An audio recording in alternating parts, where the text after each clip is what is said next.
For today's video mga kailas, good morning. Magloto ta karon og talong mga kailas, tortang talong mo na mga kailas. Nagdabok na ta, after nagdabok ta ni bagal na sunod din nato ng atong sinubang nga talong. Mag-barbecue ta, dili na mag-barbecue, ato na siya isugba mga kailas para matangtang ang iyang panit. Kay magturta man ta, lisod man pud magturta ta na naapay panit mo na laba kayo mga kailas, so sama kalaba nako. Joke lang. Mo na mga kailas, atong gisugba ang atong paboritong nga talong. After natong gisugba-sugba dira, nagkatawa-katawa kita dira kay wala man tag lingaw, nalingaw ta sa cameraman. O di ba? Aton na baliktaron mga kailas, balihon digin baliktaron, sorry. O di ba?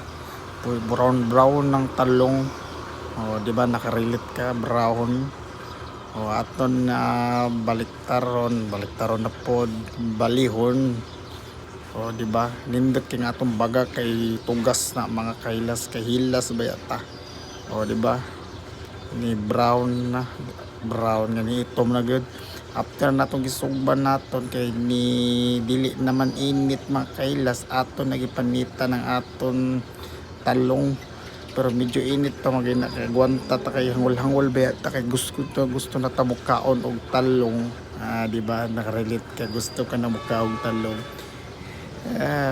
Paninguwa, o di ba, nagmix ta tag og itlog na ni pepper o etc.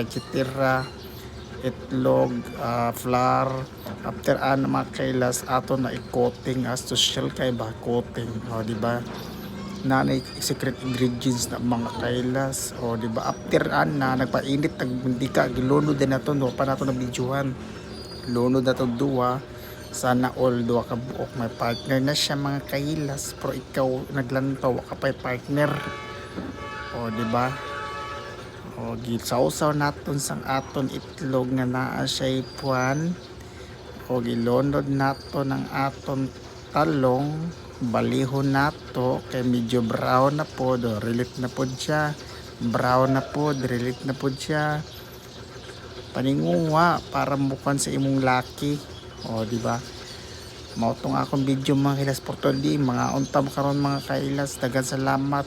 Please like and subscribe mga kailas.